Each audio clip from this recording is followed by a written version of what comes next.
welcome everybody. It does look like Kebisa, you have introduced yourself to the group already, since you and I have started conversing. But perhaps I should start at the beginning. And the very first comment to make, even though it's the 26th, is the fact that we are in August, which is the Women Month, and I do like to, add my voice onto recognizing, women of this country and women of the, whole world. And perhaps women of this country are more special for all what they, for all of us and who we are as a people today. So, congratulations to all those women. I hope that they will stand as strong as a rock as they've been in the past. Let me introduce our facilitator of this afternoon as I welcome everybody. So Gebisa, who is on our screens, is our new facilitator. We did bid farewell to one of our own who used to facilitate the virtual reading club. So Gebisa works with us at the NECT. She's actually, a graduate and came as one of the, graduate trainees about a year ago to come join the NECT. And she has stayed as one of the education managers in the NEF Center, which is the coordinating unit of the work of the NECT, and in the office of the CEO.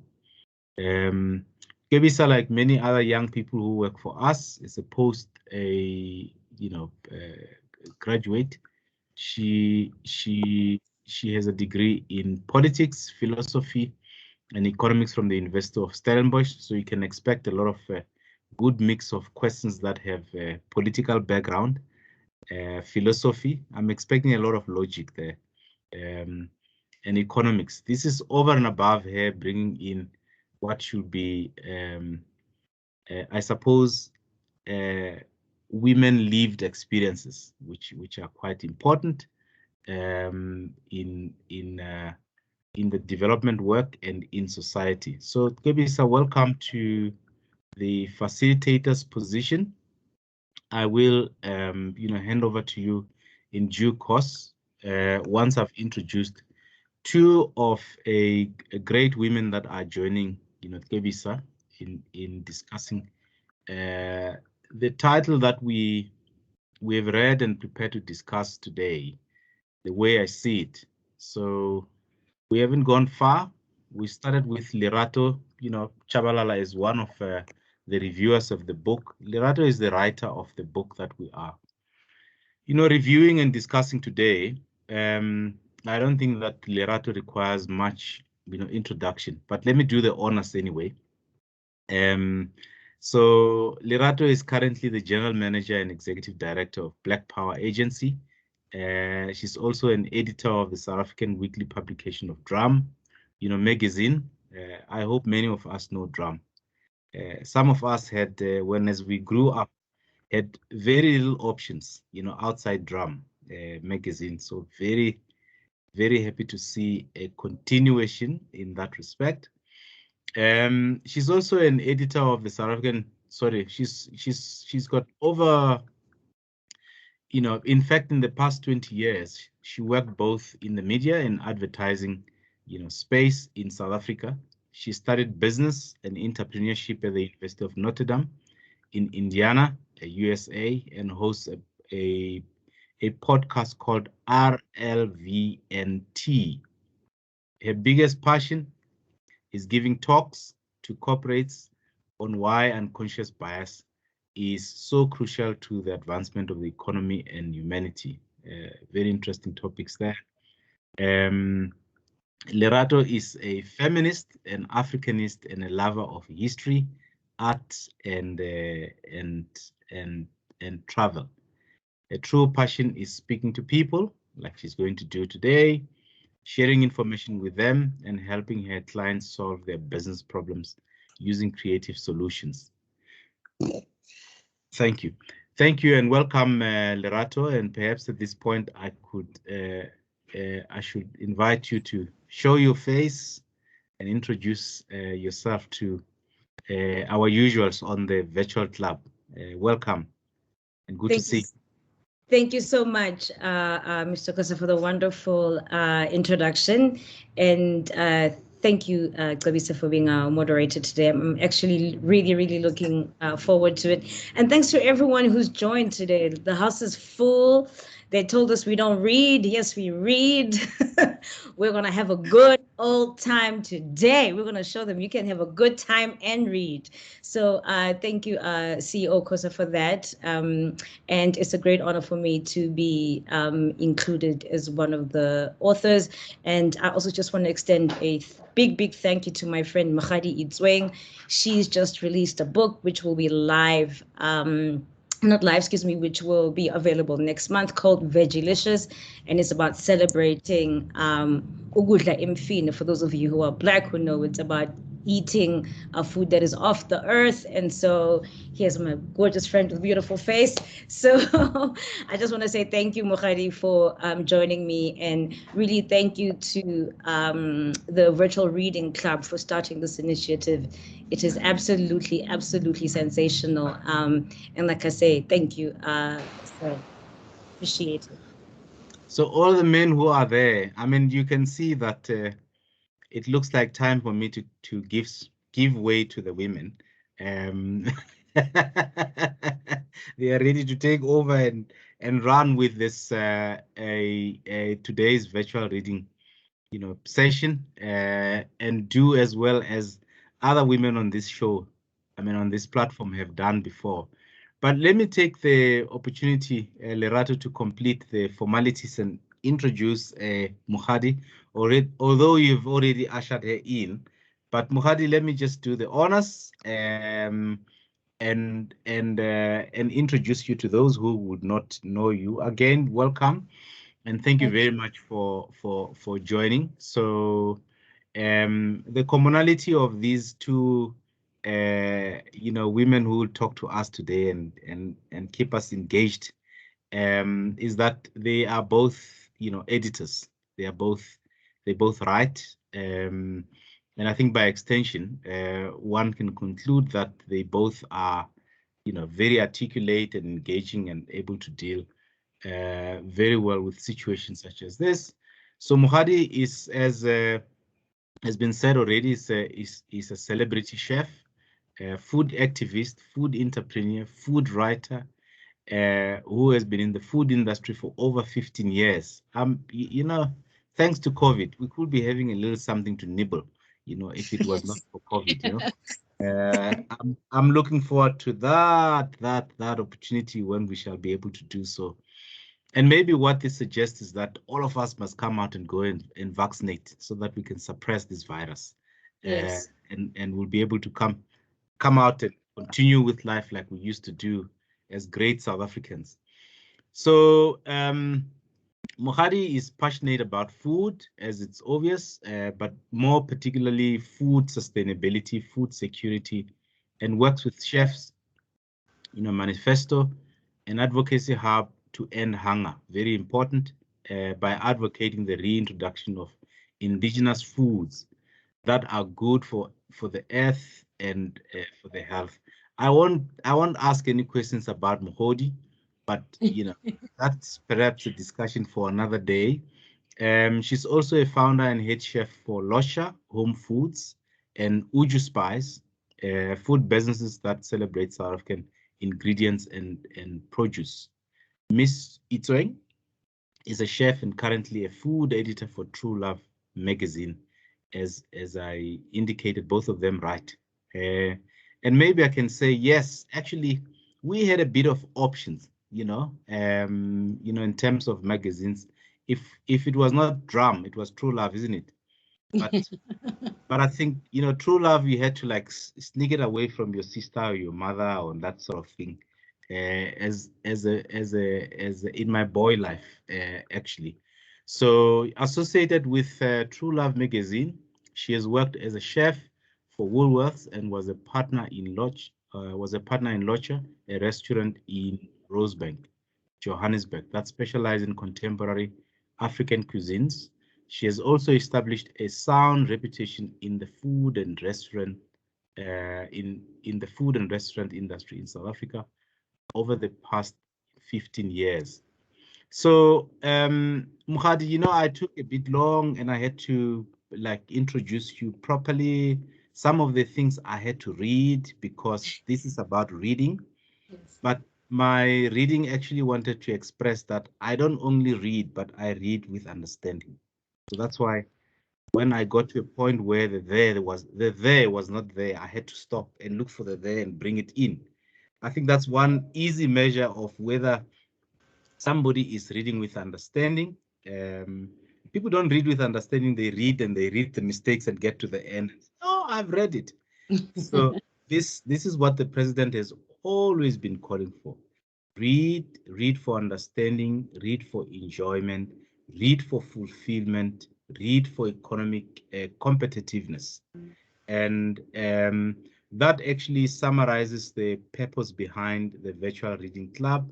It's you know, as you know, I mean, the space where we talk about reading, we read together, we get South Africans to converse about the written word that all of us would have read. It does not only prepare us to be competitive and to, you know, kind of broaden the culture of reading, but it so much, you know, contributes to the very important business of social cohesion. So how we continue to build this nation from different identity backgrounds and groups and that sort of thing, so that we come across as a people that carry a common national, you know, identity. I must stop, not only because they are wiser people, but also because I'm not a woman. How do you like that? I'm sure we're gonna have a men's month one day. But you know, Kwebisa, Lerato, and Mohari, please over to you. Looking forward to enjoying the conversation on the book, and I'm sure that I'm saying I'm representing many people who are on the virtual you know, platform today. Thank you very much for availing yourselves. This is how we're going to build South Africa going forward. Thank you, and over to you, Travis. Thank you very much, Godwin. And once again, welcome to everybody, and welcome to our panelists. Just before we get started, I guess just some house rules.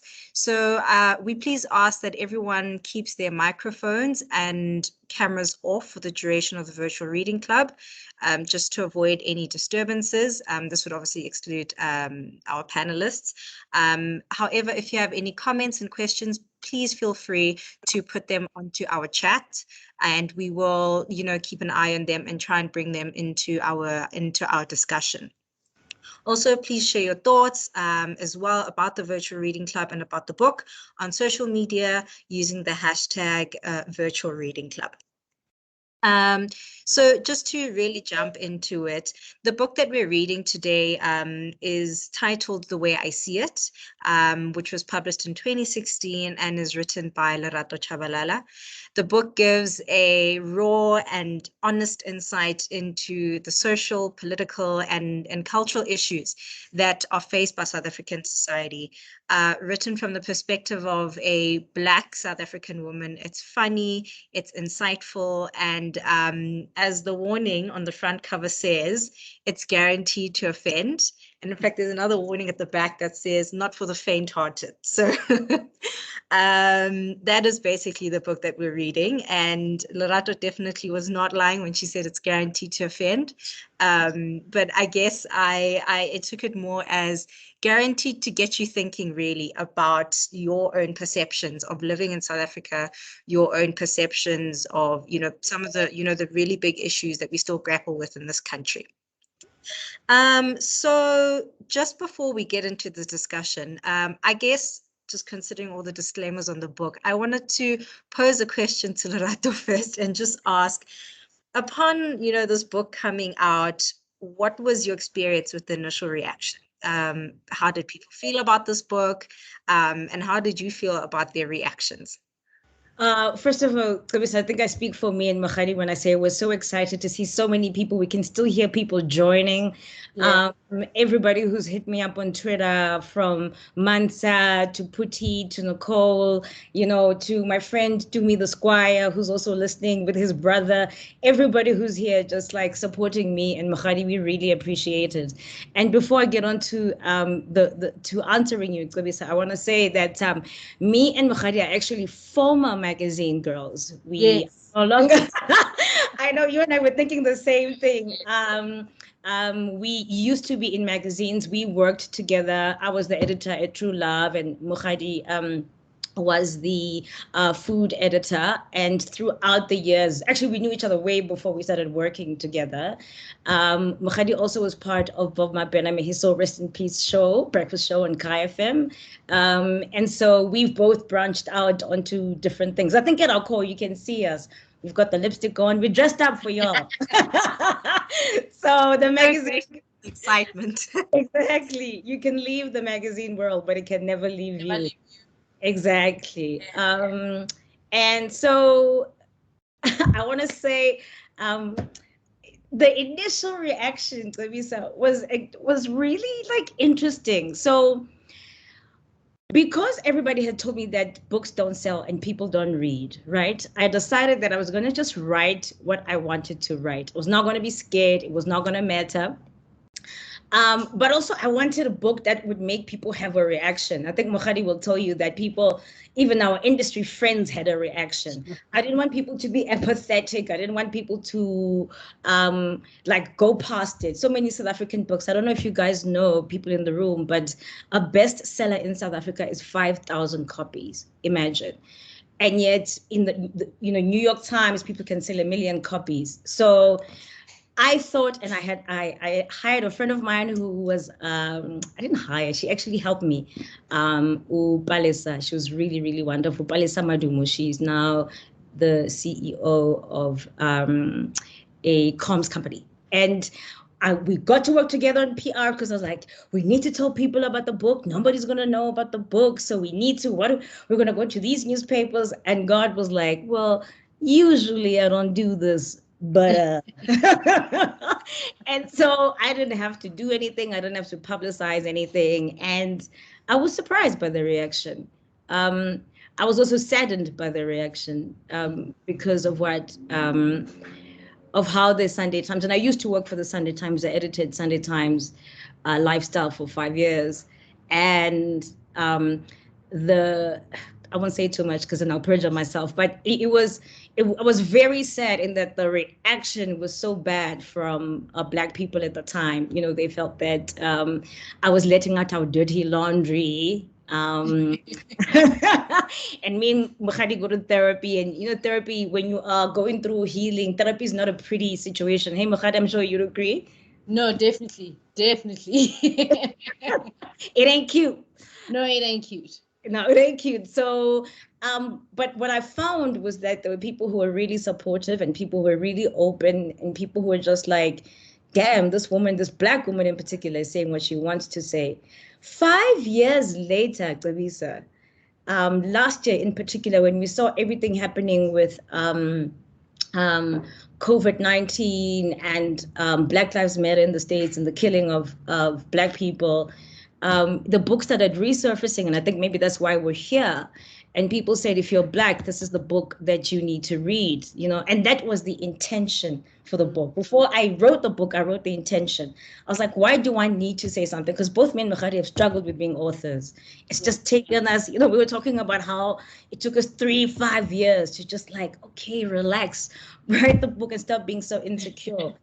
And so how people are receiving it now, people like Nicole and Put, who've enjoyed the book, are reading it the way I meant it, which is I meant it for us. I am Black and I am a woman and I'm an African. So I wrote it from there. and I wrote it for us. And so I'm excited that now we're getting all these wonderful reactions and people are buying. So it's awesome. Yeah. Mukhadi, can I ask you, what was your reaction? We'll never talk about this. Well, that's actually my next question, but go ahead.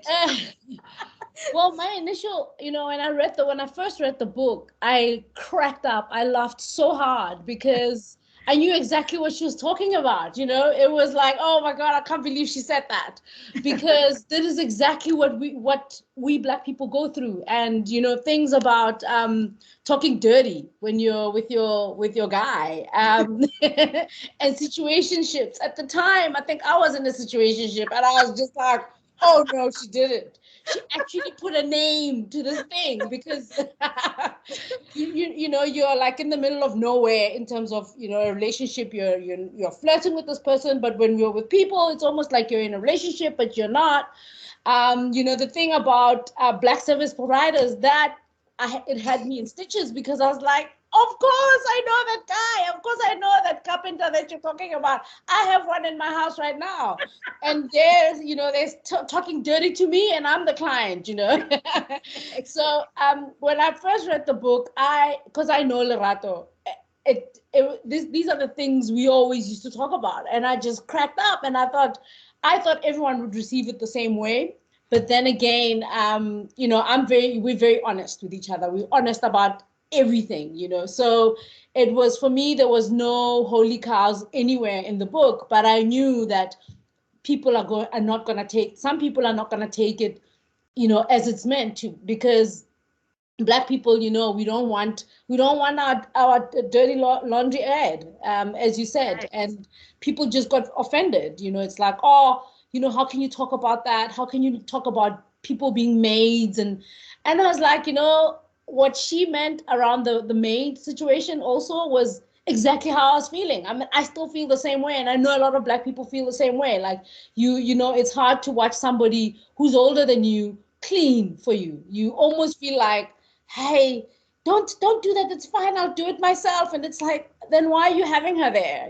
So so that that whole almost like not quite sure as Black people where you stand with things, that book actually brought it in front of your face. It's like, deal with it.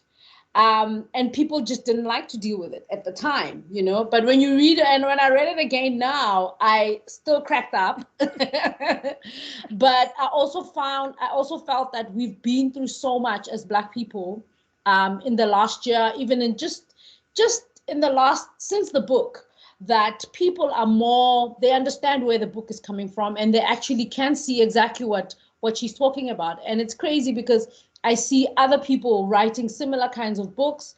I think Lerato Tshabalala wrote a book, something about Magenge. Let's talk about this.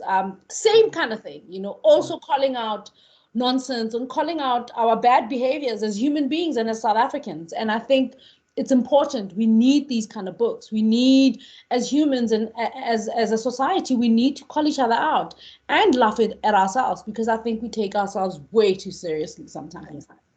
100%. Yeah. Oh geez, it thinks I'm not here. Thank you so much both for your inputs. I can definitely agree with Mukhadi on just cracking up. So I actually read this book when I was in first year, when it first came out. And back then it was so relatable. But reading it again now, completely different set of eyes, having seen and experienced a lot more things, even more relatable, still very funny. And I definitely agree with the idea of being able to call ourselves out, but also in a very lighthearted and honest way, because I think sometimes it's the seriousness of the topics that makes people want to run away, when really, it's okay, we can talk about it. So, since we've really got the ball rolling, I think my next question really is, and you touched on it, Lerato, about when you spoke about how you really just wanted to write whatever you whatever you wanted. And so the idea of authenticity and honesty can really be said to be one of the foundations of the book. And I think while people are generally encouraged to be themselves and to be honest, generally society's reactions to that honesty suggests otherwise.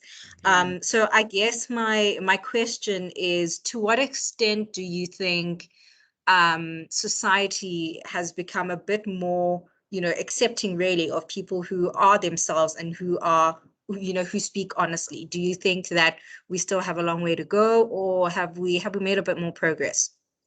I think we have no choice. Kabisa, by the way, thank you both to you and Mohadi for being so kind about the book.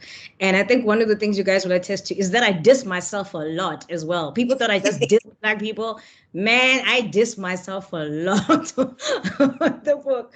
I think we have no choice but to be honest with ourselves. I think that and I think Mohadi kind of hinted to it, that in the past couple of years, we had the Me Too movement. We then had Black Lives Matter. We then had Fees Must Fall in South Africa. And so as a human collective, there's been a lot that has been happening to us where things that we hid are coming up. Things that we hid are coming up, And I think that the reason why that is happening, even the way we speak, even that we speak about people in the queer community, we've had to watch ourselves. Even the way we speak about people with albinism, we've had to understand slurs and things that are derogatory and how we make other people feel.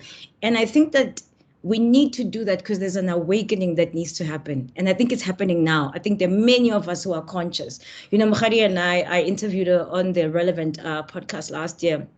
Actually, sort of like this time last year. Yeah. And both just being very real about where we were. I cut my dreadlocks. Mohadi had to change her business. And so we were both struggling, and we were honest about how tough it was emotionally. You guys will remember the amagwenya and banana bread. phase last year. And I think that we are more accepting because we've seen that no matter what you have, no matter the accolades you have in life, no matter how many people celebrate you, when you are miserable, you are miserable. And that most people are miserable because they are pretending to be somebody else so that other people can like them. And I've been a people pleaser. And I am in recovery. I constantly try and teach myself better ways of being. And I think we're getting to be more accepting, because if you can accept yourself, and that's why I speak about unconscious bias, you can accept other people. And I have a lot of faith in humanity. I feel like we will get there, maybe not in our lifetime, but through all of us just awakening, we'll get more and more conscious and more accepting, and the truth shall set you free. The truth shall set you free. That is very true, Lerato. Mohadi and I, what is your take? Do you think we are more accepting? I think we are becoming more accepting. And it's all because we are honest. We're becoming more honest about our feelings, more honest about everything, I mean, with what's happening now with COVID, it's crazy to see, the so-called vaxxers and anti-vaxxers. For me, it's what's happening right now. People are at each other's throats, but it's honesty. Everyone is honest about how they're feeling. Everyone is honest about everything, And I think with Lerato's book, it's so authentic because she talks about herself, which is it's so crazy about the book, because you just laugh at her. But at the same time, you're able, because you laugh at her and she talks about herself and laughs at herself, you're able to laugh at herself. I mean, I laugh at myself. I think about what she talks about when she talks about her family, and I'm like, oh my God, that's my family. And the honesty of it is what makes it easy for me to look at myself and say, you know what, actually, I'm also living the same kind of truth. And there's no reason to hide. There's no reason to be ashamed. There's no reason to feel like, I'm looking down at other people because I feel this way, because Lerato is feeling that way. So it means if she can write about it and be honest about it, I can also be honest. So what she, truth of the book, the truth of the book actually brings out our own truth as South Africans, you know, and yeah, it's very authentic and hilarious as hell. Just before we continue, just a reminder again to all our participants to please just try and make sure that your cameras and lights are off, please. Thank you. Thank you so much both for your inputs. I do agree as well that I think we're slowly becoming a bit more, you know, accepting of people and their honesty, and accepting people of who we are, of who they are. We definitely have a long way to go. But, you know, I guess baby steps. My next question is related to, you know, the theme around race and language. I mean, it wouldn't be a book about anything remotely South African if race and language weren't spoken about.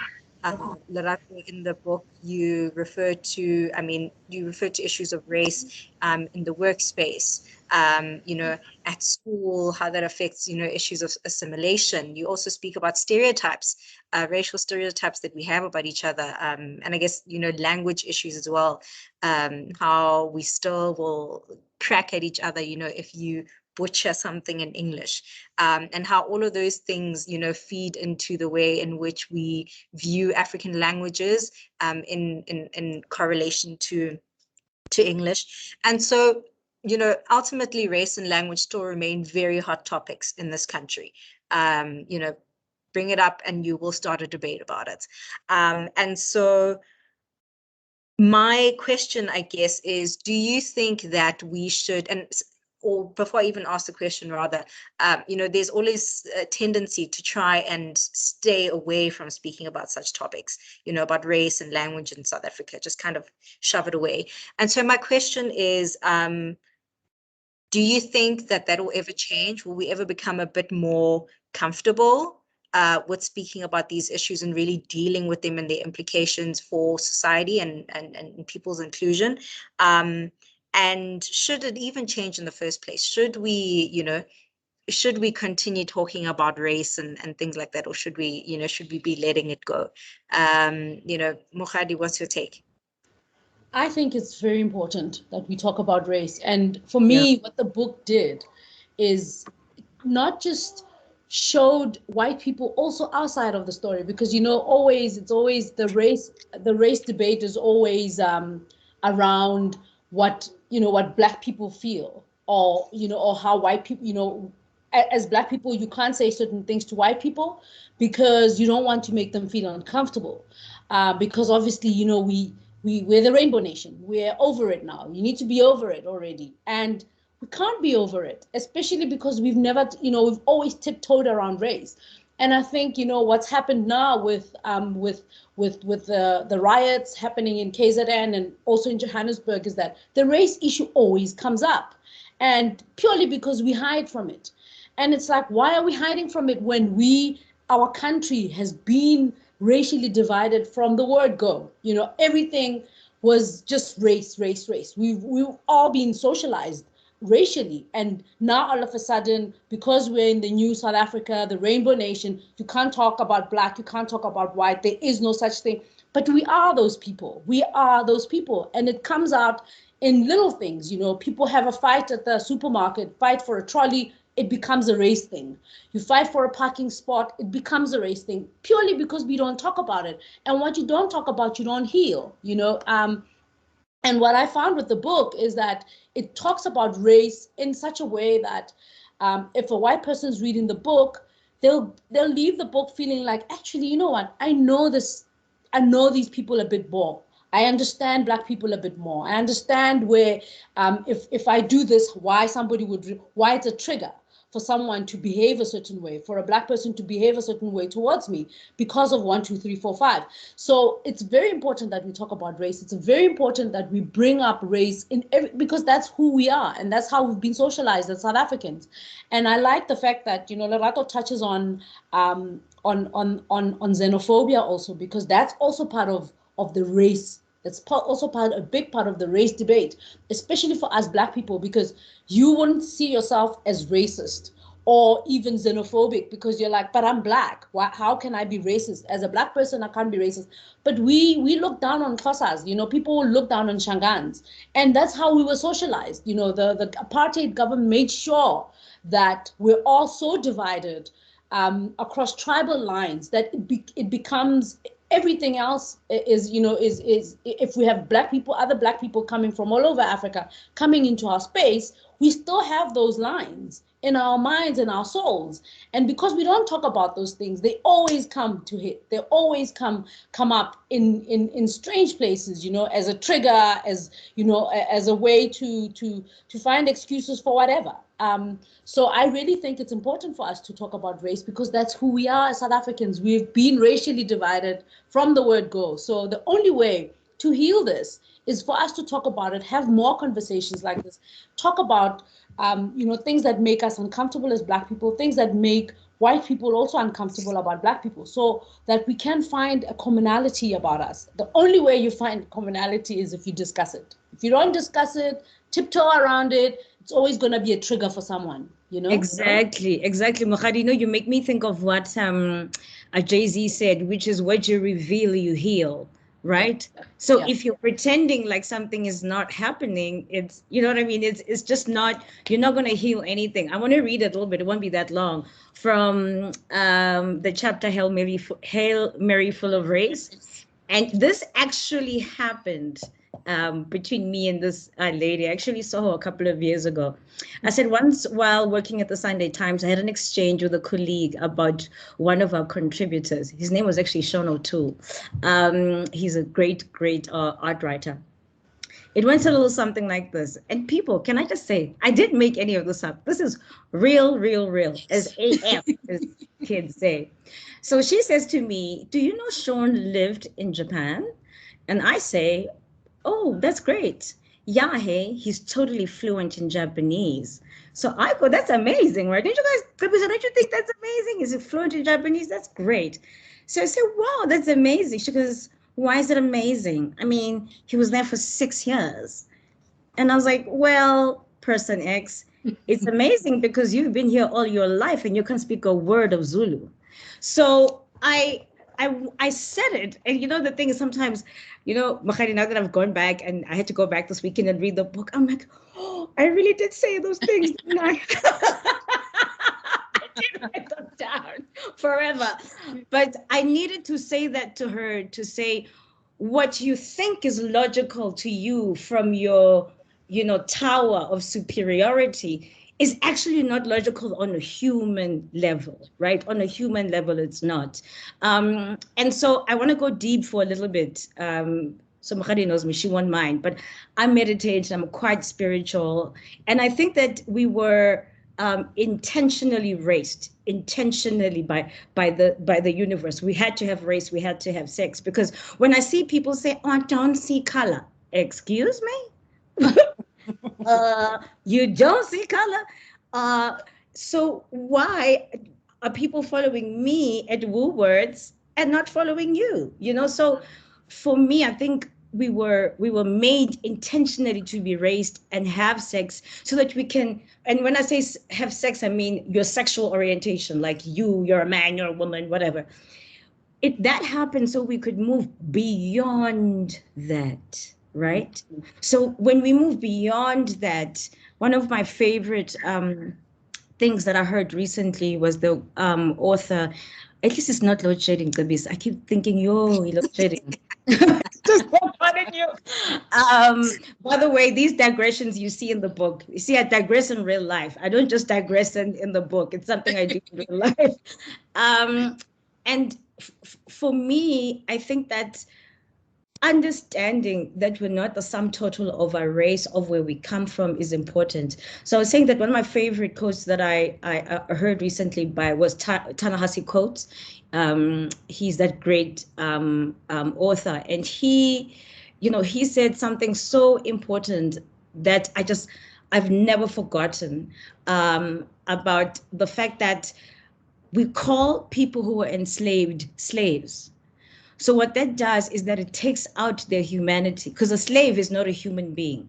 Whereas if you say somebody was enslaved or enslaved people, you change everything. So from now on, I'll never use the word slaves again. I watched his interview. I'll never say that again. It's enslaved people. So I think that we go through everything we've gone through, and Mukhadi is right. We must talk about race, because ultimately, at some point, it's going to have to be about our humanity. Yes. As humanity's immune system is very compromised, and that's because of our egos. Our egos, whether it's your ego as a white person, you think you're privileged, your ego as a man because you think patriarchy belongs to you, your ego as a South African because you think you're better than other people on the continent.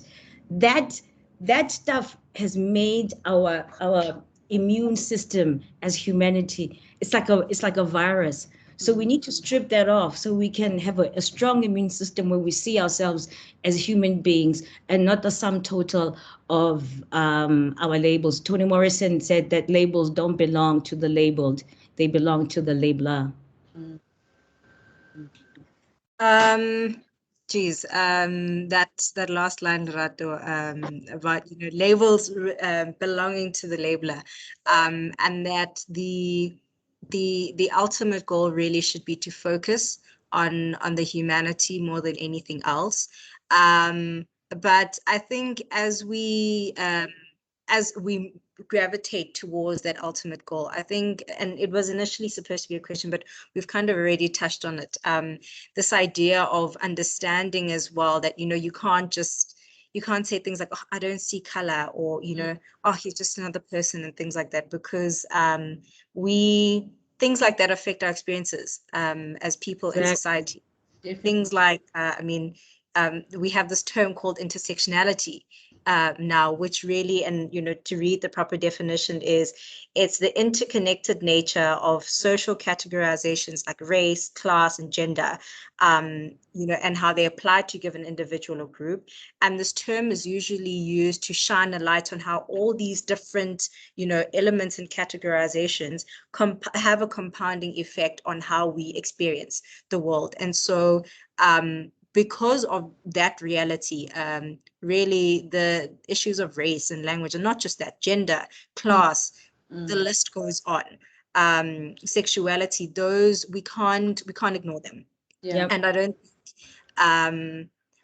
think there'll ever be a time when it won't be a topic, because we're all so different. And yeah, so I think it's very important for all of us to remember that ultimately we are intersectional beings, and that it's important to keep that at the back of your mind, because it informs how you interact with other people and how other people interact with you. And it's sometimes naive to assume that those things don't matter. Definitely. I just want to say that, sorry to interrupt you, I just want to say that sometimes I speak on behalf of African people. Sometimes I speak on behalf of women. Sometimes I speak on behalf of, what do I say, straight people. And other times, all those things intersect, right? Where I'm doing all of that. But what I realized, so the way I see it was as a result of a column that I had in the Sunday Times called Urban Myths. I wrote a column about how every straight girl should have a gay best friend. The backlash that I got from my gay friends surprised me. And I learned that sometimes, even though certain parts of our lives may intersect, there's certain things you can't talk about. There's certain things you actually need to take a back seat, because it ain't got nothing to do with you. You don't know anything about it. Like men, you don't know anything about GBV. You need to take several seats.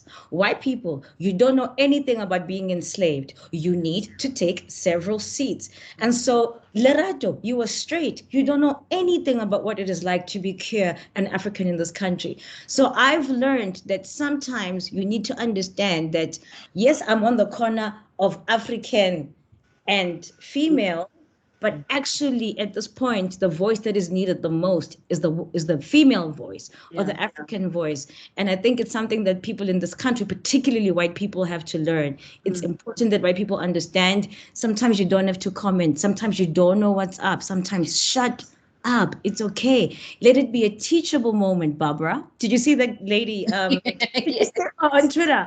Like, Barbara's our Karen. Like, I'll never now when I see, did you see it, Tlebisa? No, so I Right. haven't been on Twitter in a very long time. I needed a break.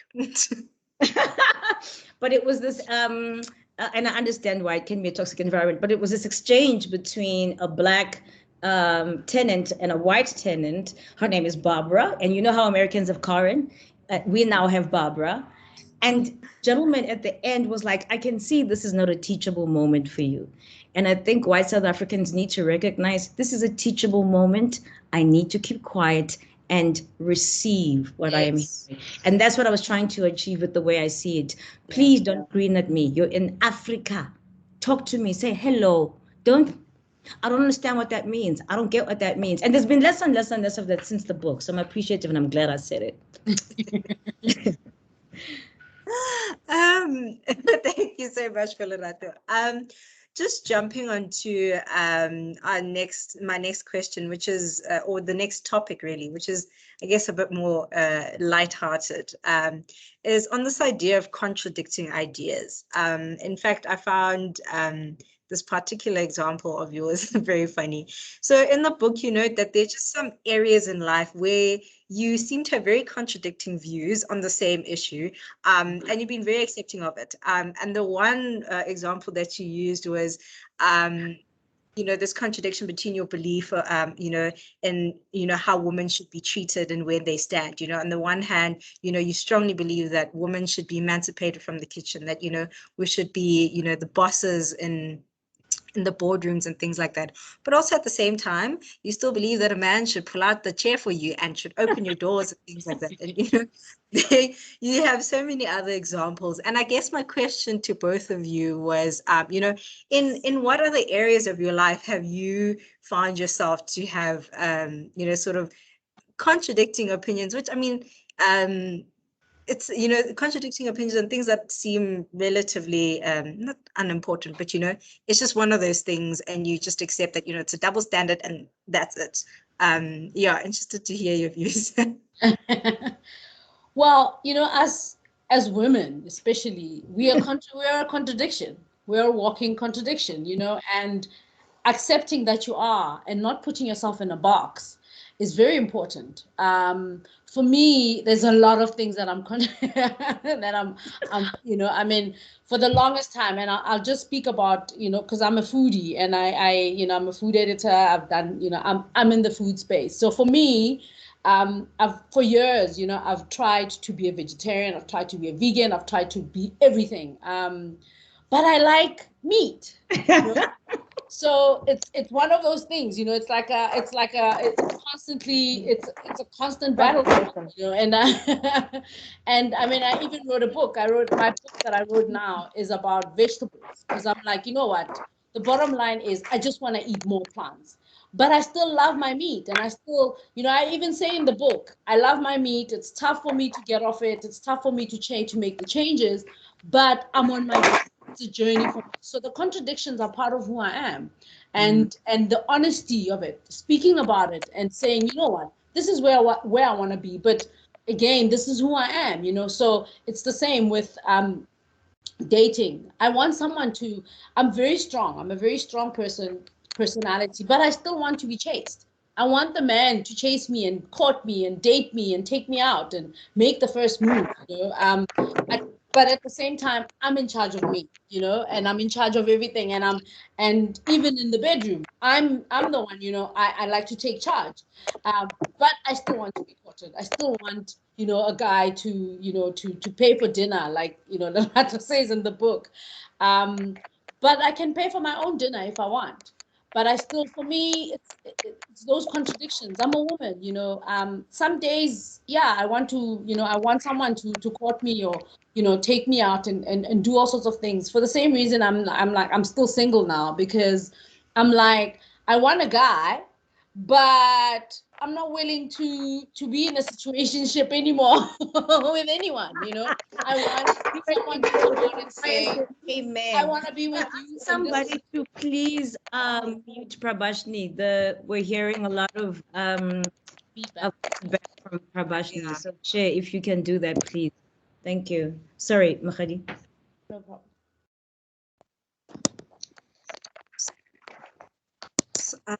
Sorry, are we winning with muting? Prabashni, I think that's the person I see who hasn't unmuted. Yes, please, a reminder once again. Oh, thank you. Sorry, Mohadi. Sorry about that. Yeah. So it's the contradictions. That's who we are. That's women. Women. That's who we are. And for me, like I said, I take charge, but at the same time, I also want someone to take charge. And if you want to be with me, you must be that person. You must be that person who knows when to take charge and when to not take charge. Because sometimes I'm just like, please, No. I'm my own person. You're not gonna tell me what to do, or you're not gonna, so it's a contradiction. It's basically that, yeah, we're women. We're contradictory by nature, Yeah. And you know what, Mukhari, I just want to add that I think human beings in general have this affliction. I think women have it more than men, but I think human beings have it in general. So when I was writing the chapter on beauty, Klebisa, I decided I'd never want a weave in my life. I'd actually had natural hair since I was a teen.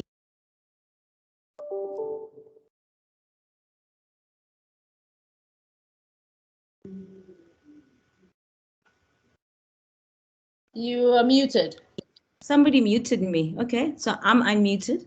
Can you hear me now, guys? Yes, we can. Somebody Yes, muted me.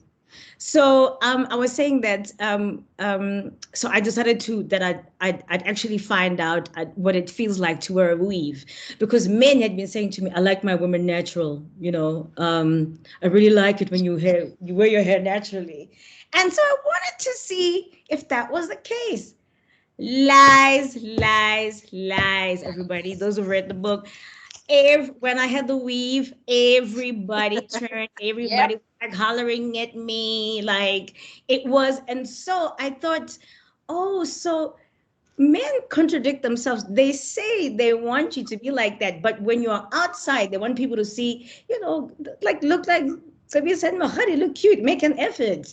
So let's not tell women we like women to be natural, or else like we wouldn't have the Nicki Minaj's of this world and all these other people who are injecting themselves and doing the dog face on Instagram, like all of that stuff. Like we wouldn't be having any of that. And I just want to say a mad shout out to y'all. I see there's over 100 people in the building here for me and Mahadi. We are just so ecstatic. Thank you so much. Thank you so much.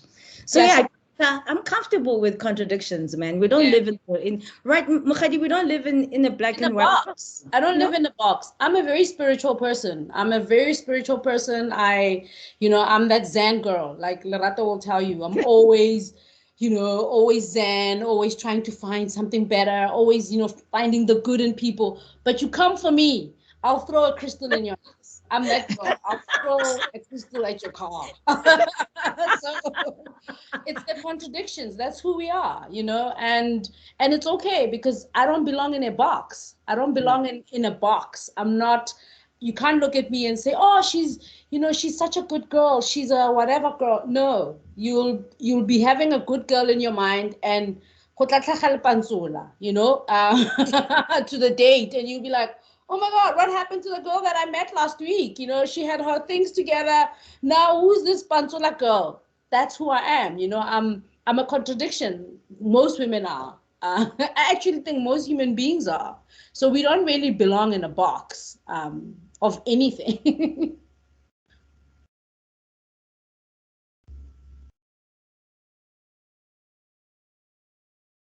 Okay.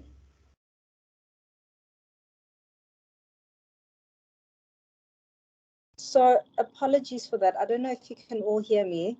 Yes, we can. So my laptop just kicked me out of Teams. So did have my phone on standby, luckily. So just as I was saying that, it's, as you said, it's really important to realize that life is not black and white. As individuals, we're not black and white. We're incredibly complex people. And I think that sometimes, personally, we put so much pressure on ourselves to be like, okay, I am ABC. I mean, it's to say that you should be, sort of a very iffy person who doesn't really have any grounding or firm ideas about who they'd like to be and kind of where they stand in life. But just generally, I think sometimes it's just really just puts a lot of pressure on ourselves and on other people. And hampers your growth. And it also hampers your growth. It hampers your growth because now you have to constantly be fitting, and yet you're constantly evolving as a human being, and you're not giving yourself that range to just be, So I refuse to be in any box. I completely refuse that. We're together. Sorry about that, guys. My Teams crashed. It just went. I was like, what? What's going on? Panic. But I'm back. I'm currently joined on my phone, same thing. Just once again, an encouragement to all our participants, people who have joined in, feel free to put any comments on the chat, even if you haven't read the book. I think the conversation in general and the topics that we've covered are some that some of us might relate to. So please feel free, and we'll definitely work on those comments and questions into our discussion. Just moving swiftly along, we're going into sort of the media conversation here. And both of you are no strangers to the media industry. And so I think that this would be, you would probably have a lot to say about, about these two things. I think the first one that I'm going to start with really is this, social media culture. Social media can be both a blessing and a curse. I mean, you heard me say earlier on that I took a break from Twitter. Yeah. I was one of those people, first thing in the morning, I go on Twitter. It is my source of news, entertainment, like everything that happens, I would get it from Twitter. So it was good in that regard, learned so much from it, but became a curse because sometimes it becomes such a toxic space. People bullying other people, also some really harsh and, horrible things that people say. But I think the reason why it also becomes a very toxic space is the blurring of boundaries, right? Because now suddenly there are no limits to what you can share about yourself. There are no limits to what you can share about other people. I guess there's now the Poppy Act, which might help in that regard. But for the most part, there are no boundaries. And so I guess my question is, just as people who've been in the media industry, but also just, to people who are social media users, how do you think that the social media culture has affected the way in which we interact with other people? And more importantly, how does it affected our ability to set and respect other people's boundaries? Sure, that's such a good question. So as people who don't know, the book starts with social media. Ironically, that's not the first chapter that I wrote. The first chapter that I wrote was the sex chapter, Mahadi, believe it or not. I wrote the chapter first. I was single and lonely, everybody. But then I decided when I was deciding on the sequence of the book, I decided to start with social media because of how transformative it had been. So for the chapter, when I talk about every family has one, where I talk about my family as well, Mahadi, I actually went on Instagram and I asked people, like, tell me about people in your family. So it was really funny to me when people on social media, like 5 years later, were like, how could you say this? I'm like, I'm got it from you. You guys told me about your uncle who's been studying for years. You know what I mean? You told me about your drunk auntie. And so I used social media a lot, and that sort of interaction was really has been helpful to me. But as Mahadi said, both her and I are very spiritual people. So we like to set boundaries. So we enjoy social media. We understand what social media can do, but we come from an analog world, remember, where we had the phones where you had to do that. And maybe you're too young to remember that. You know those ones, Monks? The ones you could tap. You could tap them. If they lock the phone, you could tap it. It's dial. So because we come from an analog world, it's much easier for us to switch off.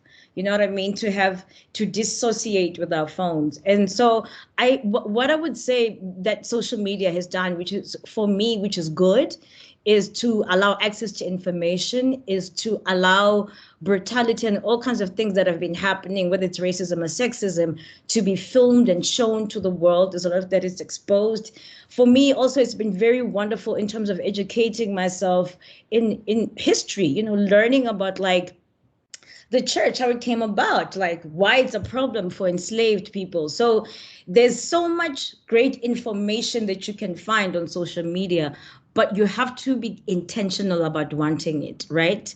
The negative part of it is that there's a whole generation of people. So my brother Usabelo is 27 years old, and he comes from the generation of the phone generation, you know, and the problem there is that now everybody looks the same, you know, all the girls want to look like the same person. Everybody wants to wear Ivy Park, you know, everybody wants to do the same thing. Everybody wants a filter. And so it is distorting the beauty of who we are as people, our uniqueness in wanting to be the same.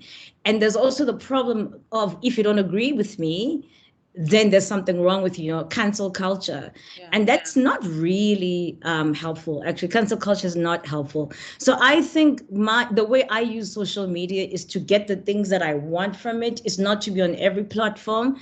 So those who follow me know I'm not everywhere, and I won't be everywhere.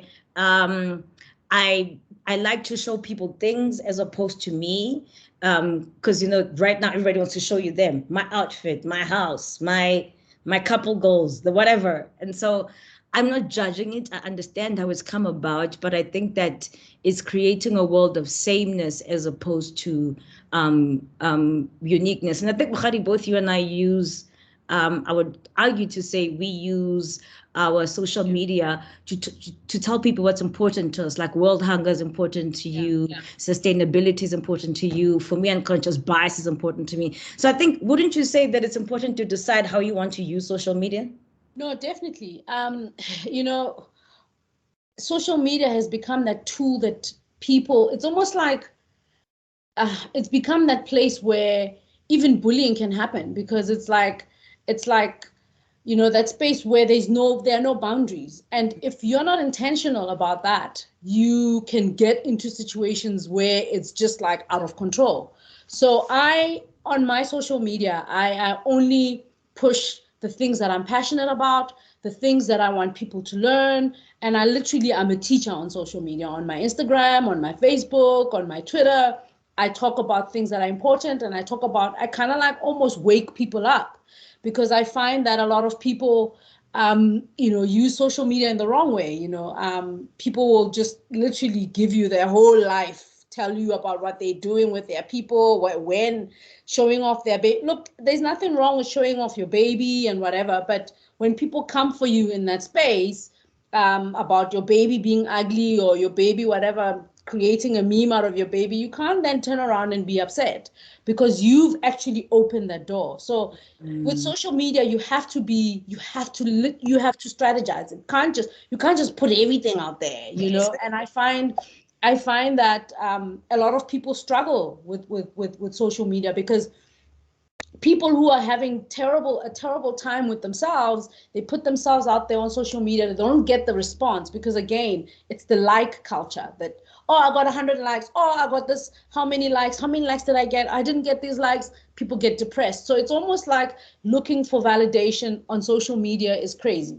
If you use it intentionally and use it for whatever, if you're pushing a certain agenda, then you're using it for that. If you're using it for your work, then use it for that. But the problem comes when people put themselves out there on social media. And I know a lot of people will say things like, yeah, but if you're a celebrity, or if you're in the media, if you're fair game, you know, you're already out there, you're already on our TV screens. But the fact that I'm on your TV screens, I'm working, it doesn't mean you must come for me and be talking. Yeah, you know, and so it's really, you know, it's almost like it's a thin line that people tread on social media. That's why you'll never know anything about me. You'll just know that I'm selling food, and I'm talking about sustainability, and I'm talking about but you'll never know anything else. My son, I only posted my son recently when he turned 16. You know, before that, nobody knew what my son looked like. Nobody knew nobody knows where I live. Nobody knows anything about me, you know. And that's intentional for me, because I don't want, like I said, you know, I'm a very spiritual person, but I'm also I'm a private person. And for me, social media is a tool. It's a media tool. It's like magazines. It's like any other thing that's out there. It's a tool. You know, it's a tool you can use for your business. It's a tool you can use to push a certain agenda. But the moment people go personal, it becomes, you know, then the bullies come out. The bullies come out, because then everyone, it's like that, you know, it's like that place go, you know, in the township where there's a group of people in the corner, and when you pass, they say all these things about you. And you know, it's like, oh my God, what are you wearing? Why are you wearing that? You know, so it can become toxic, and it can become overwhelming. And I mean, with COVID and everything, I mean, I watched people get sick and talk about being sick, and then later on dying. And that for me was so traumatic. Because it was like we had like a front row seat to people's lives, and watching them get sick and die. It's very traumatic. So I understand also why you would come off after a while, because it can be overwhelming, especially now with COVID. There's just so much there's so much information. And if you're not a person who's able to sift the important things from, you know, the useless things, you can actually get drawn in and just literally be depressed, because it can be very depressing.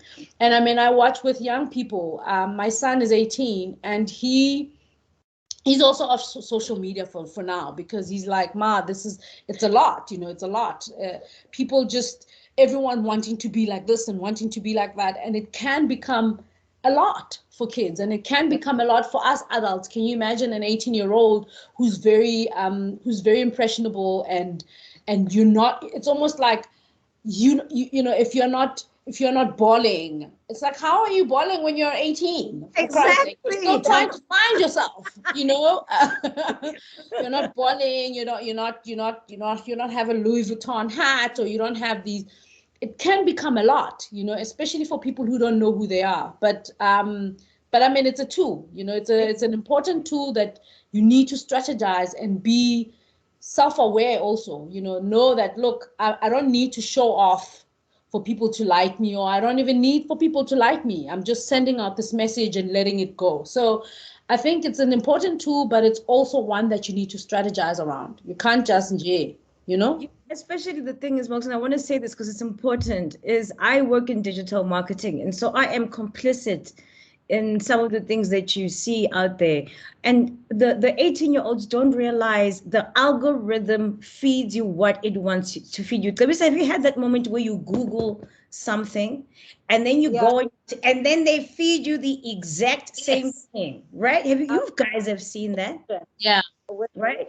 And so the platforms are speaking to each other. That's one of the reasons why the more I knew about social media, the less I was like, whoa. My information must, some of it, I can't tell them everything.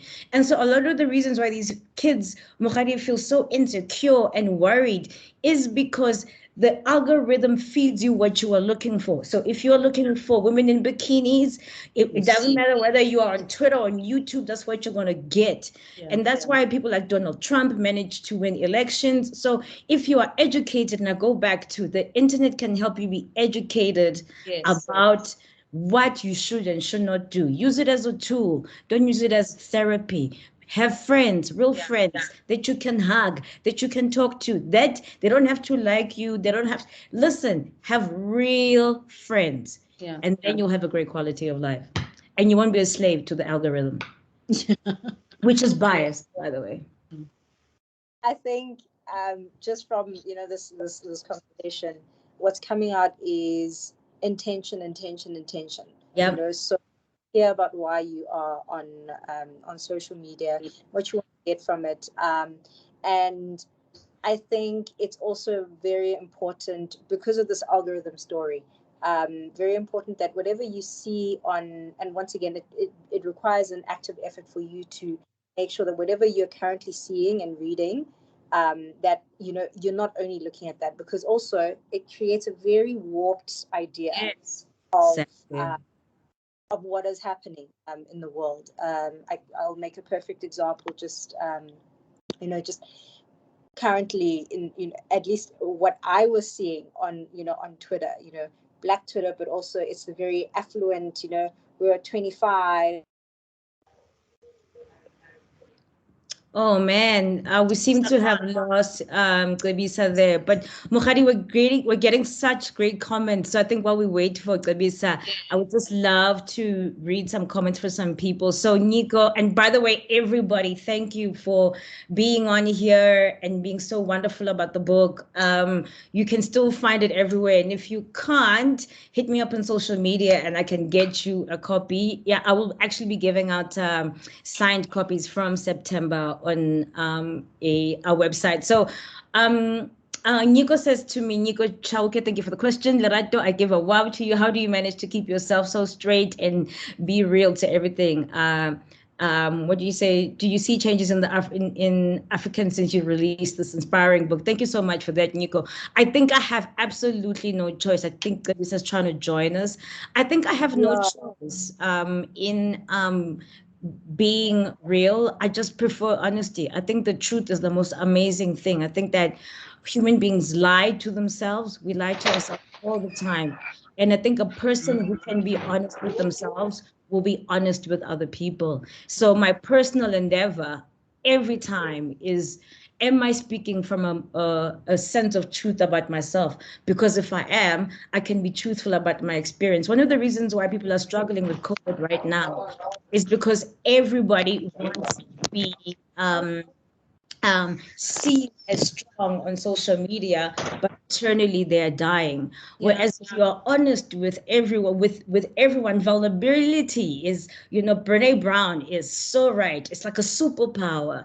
I've struggled with vulnerability and now it's my favorite thing, Mahadi. It's like I wear it like a cloak. I'm so proud of the fact that I'm struggling, of the fact that, I've had to downsize like many other people. You and I have had to do the same thing, that I've gained weight because, well, I can't worry about COVID, my finances, and my weight. I've got to choose. Choose a struggle.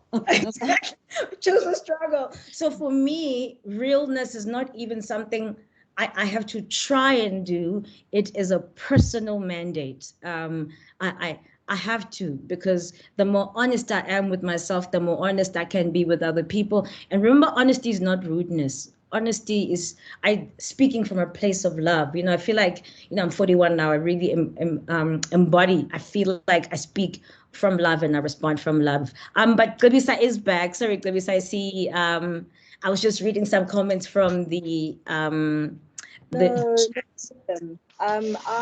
It said someone removed me from the chat, so I don't know the conversation. So I don't know what happened, but I am back. Sincerest apologies for that. And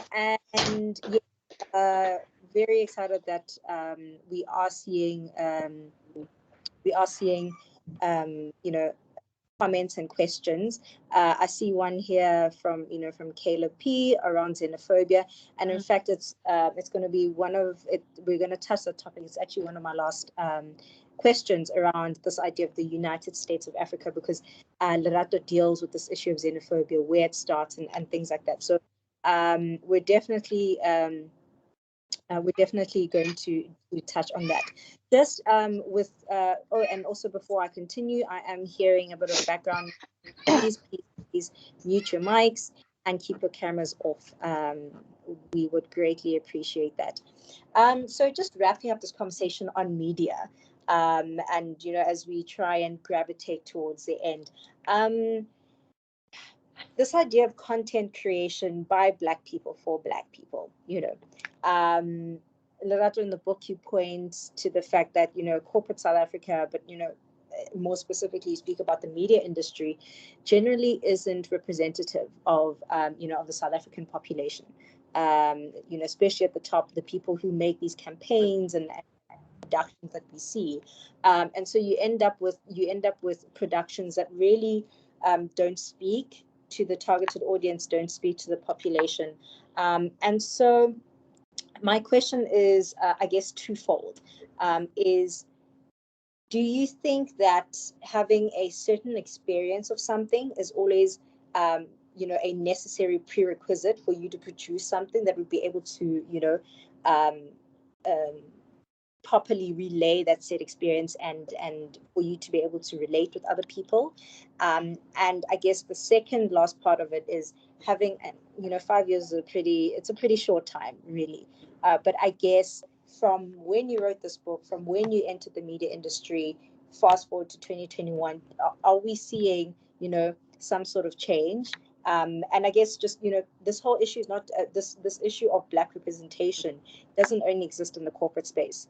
It exists in so many other spaces. We're dealing with it in academia. We're dealing, so, but yes, your perspective from the media industry, Lerato or Mokgadi can go. Look, I will tell you now, it's an emphatic no. It's an emphatic no. If you look at the publications that have died in the last year, like more than half of them are Black, right? That have migrated to social media and digital and completely abandoned. And today, when I was at the shops, you still see the saris and the whatever, still very much going strong. And our publications, even though we're 8.7 more majority than everybody else, it's this minuscule. I was at a big pharmaceutical retailer and to buy hair products, and the section for the white people is, you could be in Europe. Yeah. And then the section for the Black people is this little itty bitty thing. And so for me, media shows you what is happening in the country. One of my most favorite interviews of all time was Ahmed Tilly, and I interviewed him earlier this year. And Ahmed Tilly says it's not enough for people to talk about wanting a seat at the table. The question is, when the people have the seat at the table, are they heard? Mm-hmm. So it's not enough to have diversity in your organization. Are you inclusive? So the men who are there, the gay people who are there, are they heard? Are the experiences heard? So it's not enough for us to say, oh, look, but I have X amount of women and X amount of Black people. Mokgadi, you know that means nothing. Yeah. If you're not going to listen to them, and I can tell you, whether you're working in academia or whether you're working for a magazine, if you are not heard, you are not represented in that space. And so, no, I don't think there's transformation. And I think it hasn't happened because people never want to let go of the power. Yeah. Media has power, and the power to control people, control people's minds. I had to switch off during the lootings because I was just like, now this is a freak show. Now this is look at how bad it is. White people are saying this, Black people are saying this, and I'm like, this is happening to South Africans. South Africans from Ejabulani all the way to Gateway are facing the very same thing. So when you put race on it, you take out the humanity of it. So I think that, unfortunately, with media is also difficult, and I'm going to hand over to Morgs just now, because media houses, whether in South Africa or in America, are now being owned by private businesses. So people in the private sector who need to protect their friends, who are trying to get in with the government and whoever's, so they push certain agendas, they won't say certain things. And so we have a huge issue, not only in terms of representation, but in terms of just being real, in terms of what the media needs to do. And transformation will only come when we vote with our money, when we vote with our, no, I'm not going to listen to that. No, I'm not going to do that. No, I'm not going to. But if we keep going back to stories that belittle us, as Black people, that make us, that don't move us forward, it's not going to help. So it's up to us. I think the media industry might or might not change, but we certainly can. I don't know what you think, Mokgadi. Yeah, well, I really think, when it comes to content creation, it's important to be authentic.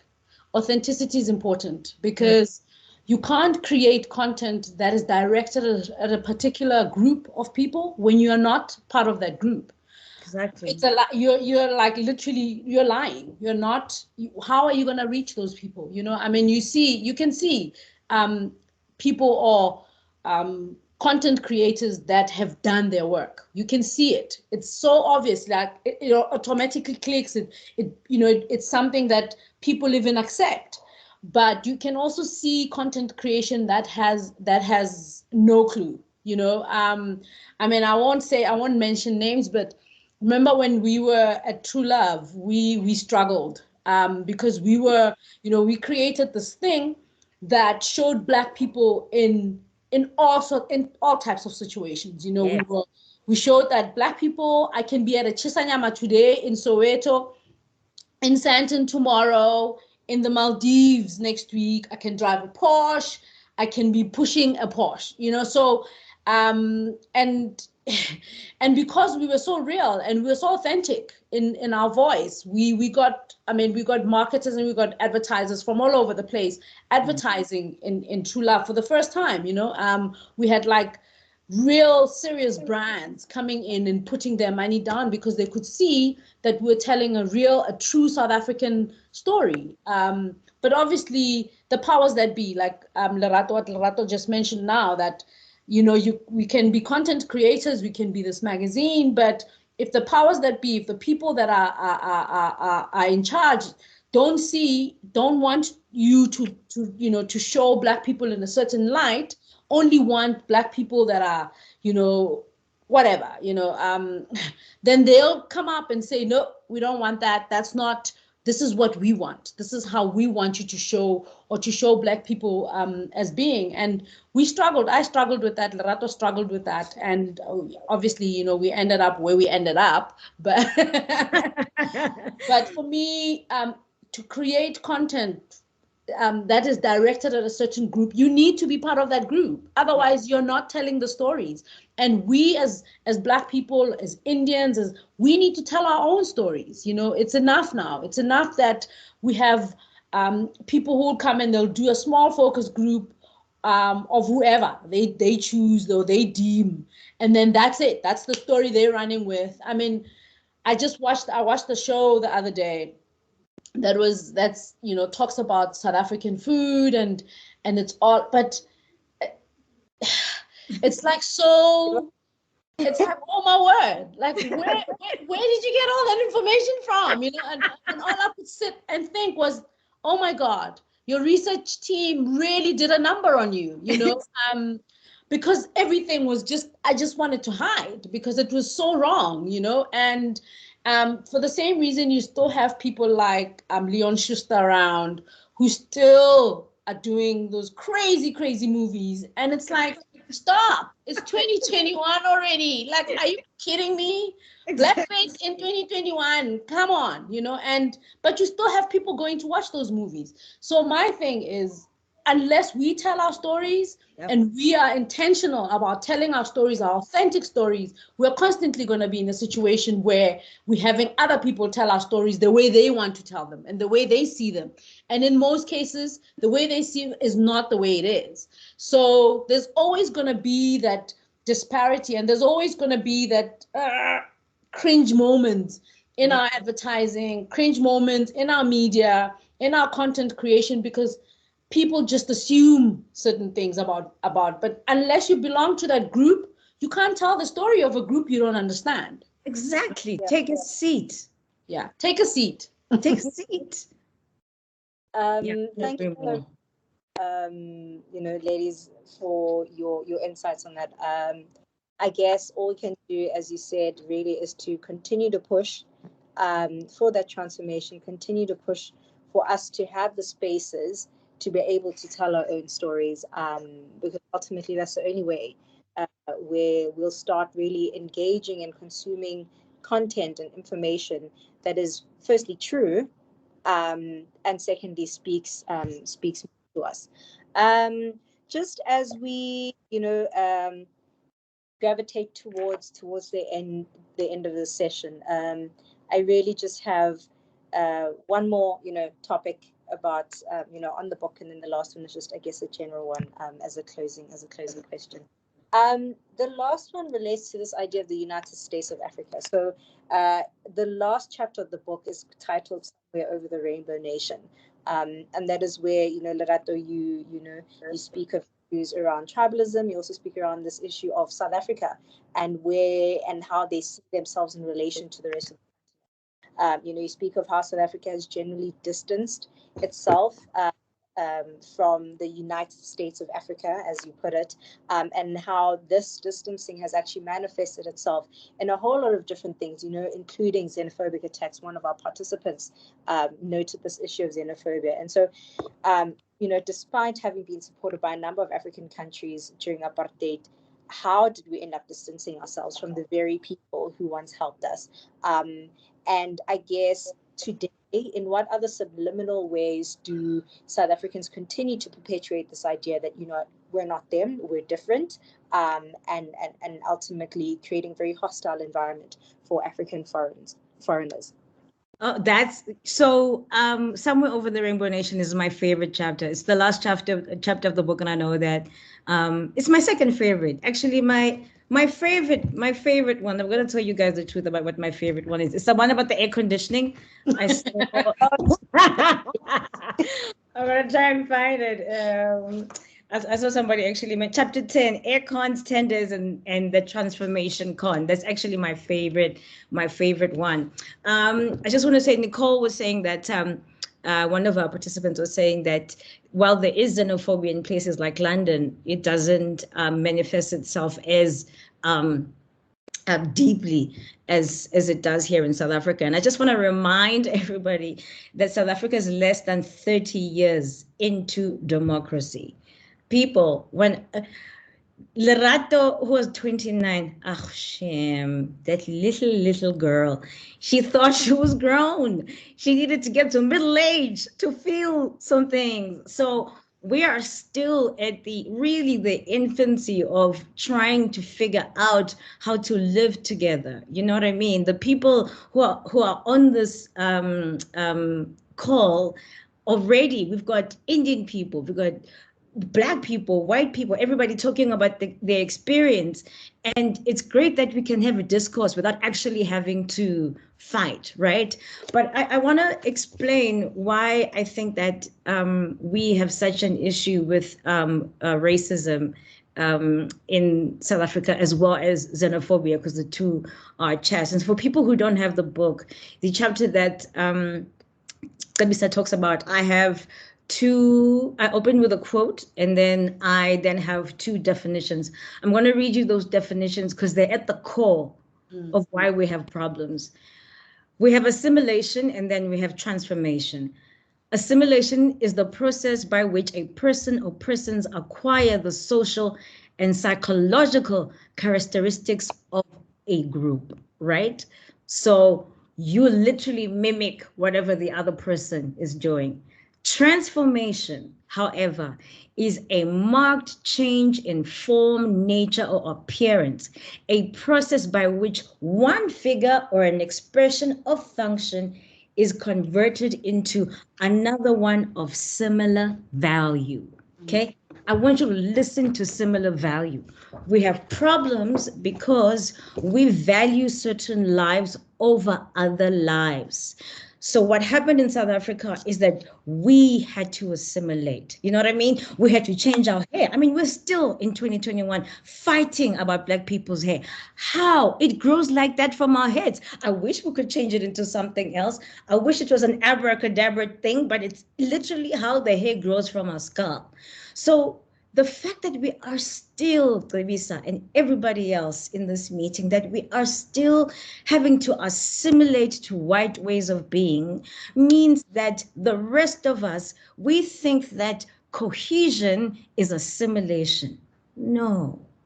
It is when you think I'm as important as you and you're willing to come over to me. That is what is called empathy. Yeah. Okay? The moment you can have empathy for another person, you then stretch yourself to understand them. And when you have been taught that you are not worthy, you're not of similar value, that it's not worth learning your language, that your where you live scares me because I somehow think that Guamashu has these people who are standing in guns, ready to shoot, with guns, ready to shoot white people. It means you have no understanding and you haven't tried. The only way we can change our minds about anything is to actually immerse ourselves in the experience. So when in my 20s, I had been to all kinds of places by myself. I love to travel alone. People who know me do not, so does Mohadi.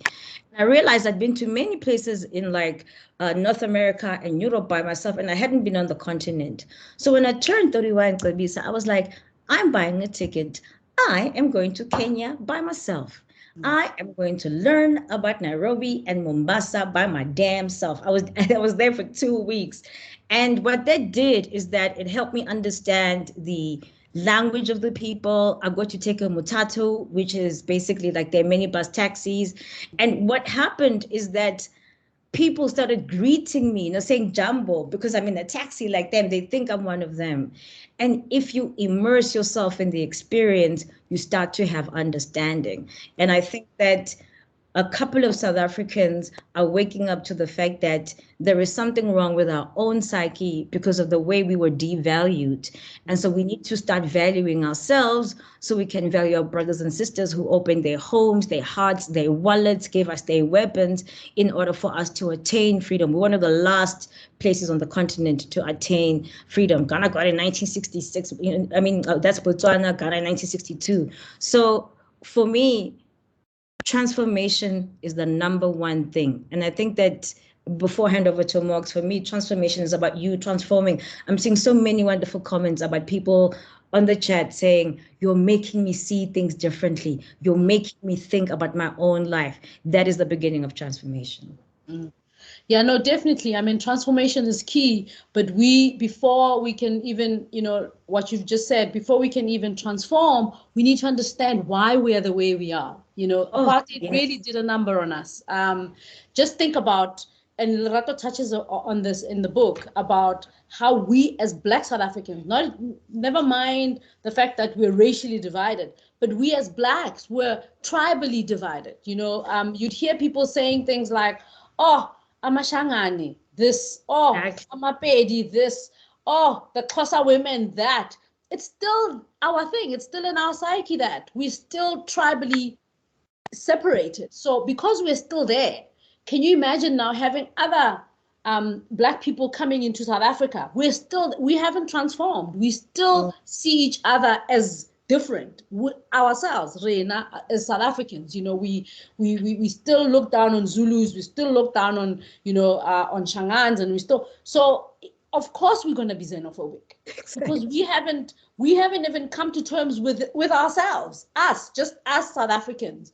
So it's a real, to transform, you actually really need to understand where you come from. And the moment you understand that actually the reason I'm like this is because 1, 2, 3, you're able to change. You're able to even intentionally change and think about, look, if somebody's coming into my home, never mind the fact that they helped us with 1, 2, 3, but these are our Black people. It's exactly the same people as us. And we've always had other Black people in South Africa. We've always had Malawians. Exactly. We've always had Zimbabweans. We've always had Botswana. We've always had people from Lesotho in our lives. I mean, if you look in people's lineage, you'll find that everyone has got a Malawian in their family somewhere. You've got a Zimbabwean.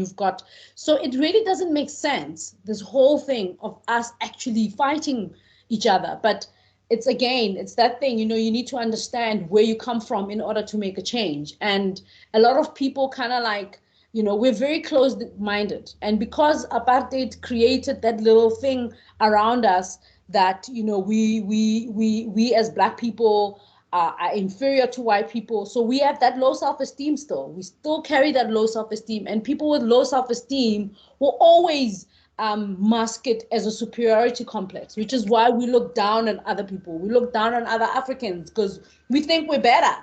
But in reality, we actually don't think we're better. We still struggle with self-esteem, and we still struggle with loving ourselves. And it's impossible to love somebody else when you still think that you're not good enough. So of course you're going to look down at other people. Of course you're gonna try and put them down because you already feel down yourself. So as South Africans, really, apartheid did a number on us. And I honestly, genuinely think that we all need like some serious therapy as South Africans. And I mean, we all just kind of like, okay, it's 1994, Mandela's here, we voted, voila, everything is back to normal. Or we've suddenly have gotten our self-esteem, we suddenly are okay with ourselves. No, we never went through that.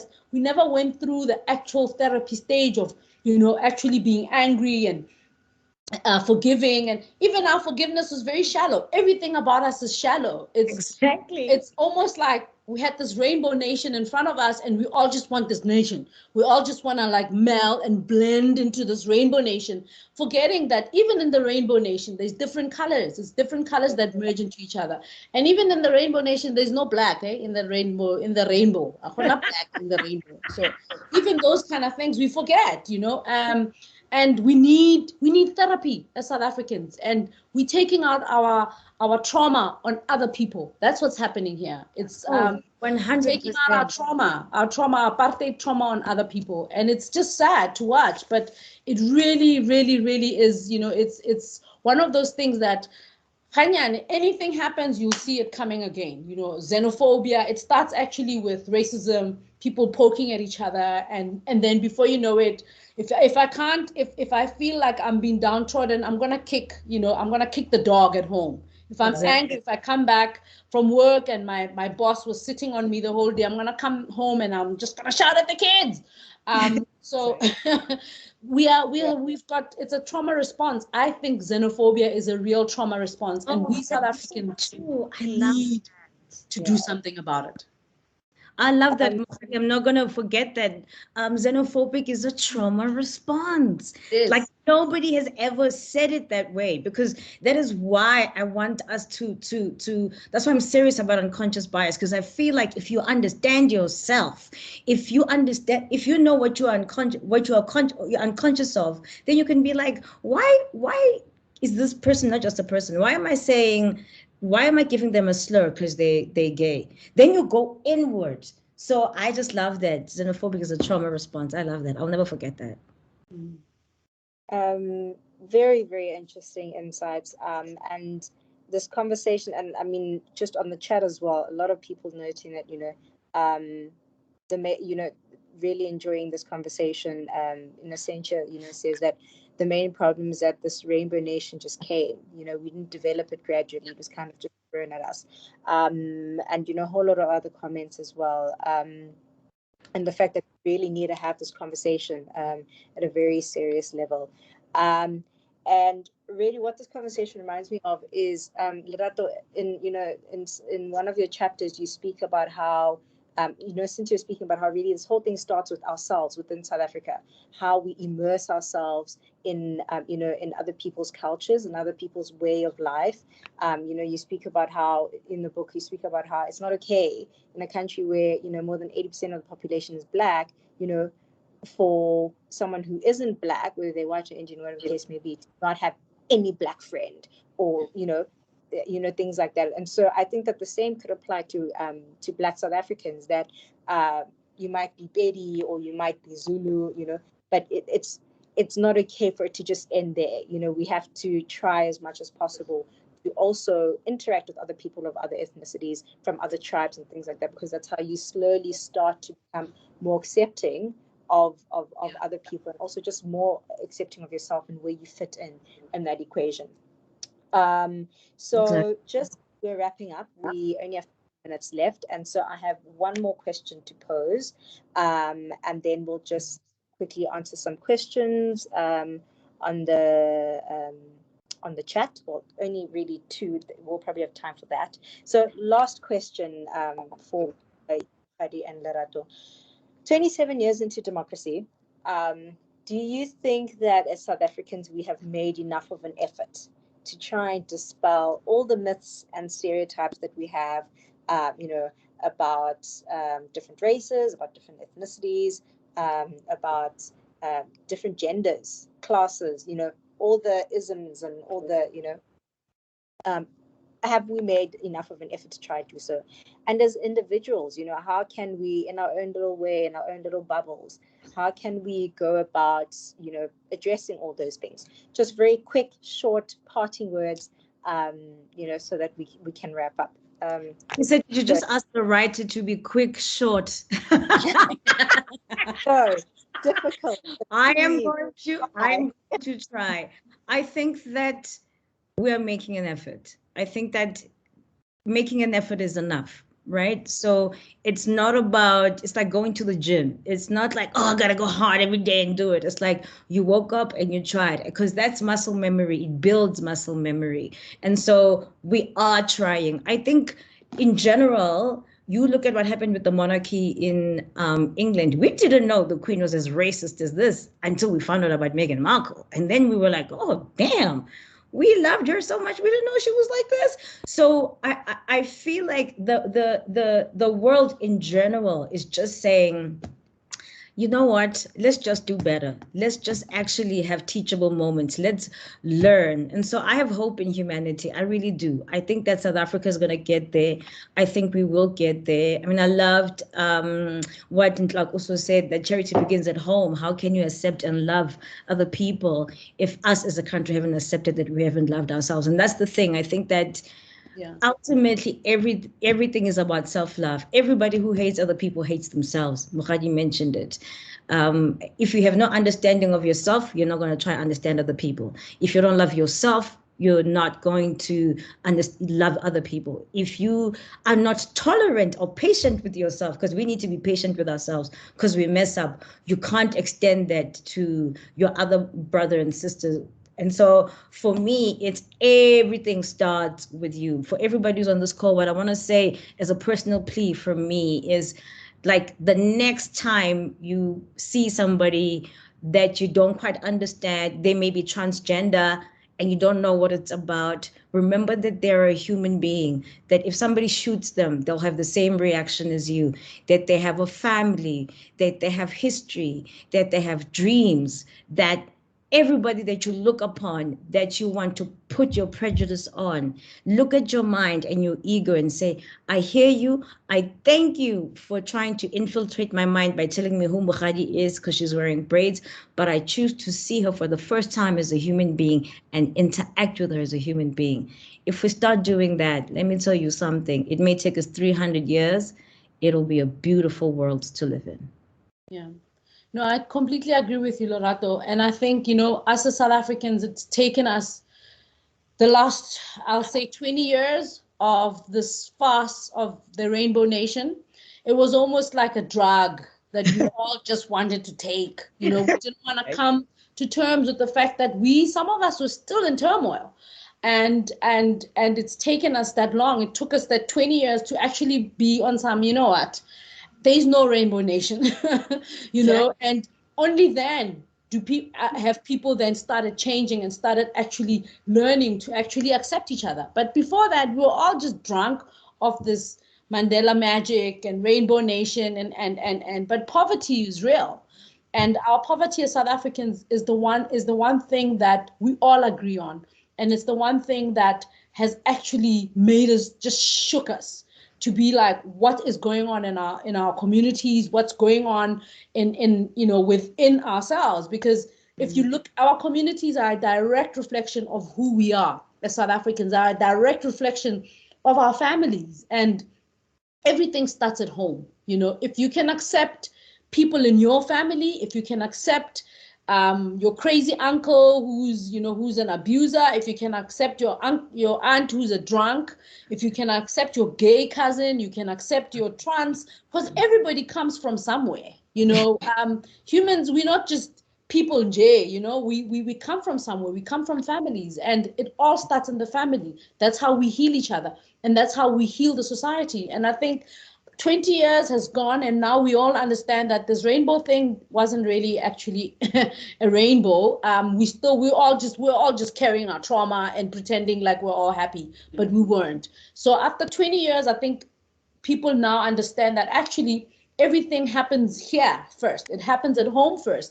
And if we can heal our families, if we can heal the people that are close to us, because that's all anyone can do. You know, it's a task to say, change the whole of South Africa. Mkhadi, change the whole of South Africa. I won't be able to do that. But if I say, change your family, love the people that are within you, the people that you interact with every day. That's an easy task. And that's how we change society. We need to change ourselves first. And the only way we do it is through our families, because families are a true reflection of our societies, and society are a reflection of what's happening in families. Exactly. So the only way to change ourselves is to change what's in our immediate surrounding. You know, love your people, love your neighbor. Love, you know, if you're a white person and you live next door to a black person, get to know them better. That's how you learn. That's how you open your mind. I can't expect you to go and save the world or change the world when you can't even change something that's around you, that you live with every single day. So the choice and the change happens to us first before we can change anything around us. And on that note, thank you very, very much, Lerato and Mkhadi, for agreeing to being our panelists. Just on the chat, a lot of people saying how much they enjoyed the conversation, found it very thought-provoking and interesting. And I guess really the moral of the story here is, you know, telling our stories honestly is important. You know, staying true to ourselves is very important.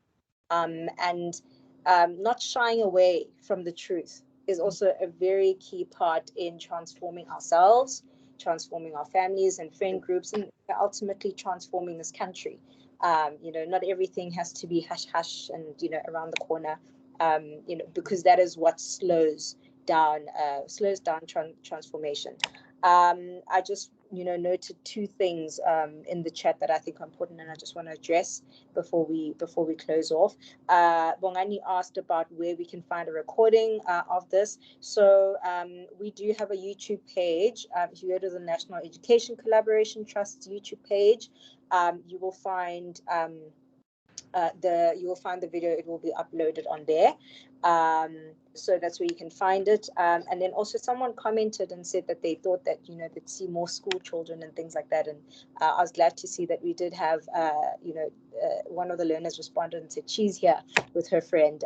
So really happy to see that. And I guess this is also just an opportunity to encourage all of those who are here. You know, if you have children or just younger people in your circles, please encourage them to read. Encourage them to read any book, really. Because that's how you develop the culture, but also encourage them to join these virtual reading clubs, even if you haven't read the book. I mean, as you saw in the chat, a lot of people said, you know, they didn't really read the book, but the conversation was just so interesting. That is why we have such platforms. So please encourage younger people to join and to read the books if they can. Yes, thank you to everyone for joining and participating in the Spuns Virtual Reading Club. As I said, we encourage you to continue reading and to continue encouraging other people to read. And if you have any, you know, book suggestions as well for other VRCs, please, you know, you can put them in the chat. You can email, you know, to the NECT, and we'll definitely consider them. Just, you know, by way of what is happening in this coming month, our next virtual reading club is scheduled for the 16th of September. And the book that we will be reading is May I Have This Dance by Connie Ngaba. So we look forward to seeing you all next time, and hopefully some new faces that you would have recruited to come and join us. And yeah, thank you once again very much for joining, and we will see you next month. Have a good evening and stay safe. COVID is still with us. Thank you. Thank you so much, Kabisa. Thanks everyone for attending, and thank you, Mkhadi. This was great. Yeah, this was amazing. Thank you so much for having me. I thoroughly enjoyed myself. It was fun. Somebody asking us about our favorite things to talk about, like, you know, yes, feminism, transformation, you know, so it was great. Somebody's asking, let me say just before we go, where they can get the book. You can get the book at exclusive books, take a lot. But if you have no success there, just go to my website, leratotshabalala.com, and you'll be able to get the details for how to get the book. And if you buy it there, you get a signed copy. So I'm on @LeratoTJ on social media. That is Instagram and Twitter. So if you don't find it, please tell me and I'll make sure that you get one. So yeah, thank you. It was a fun, wonderful conversation. Yeah. Thoroughly enjoyed. Thank you so much, everybody. Thanks, everyone. Have a nice evening. Be safe. Bye-bye. Bye. Bye. Thank you. Bye.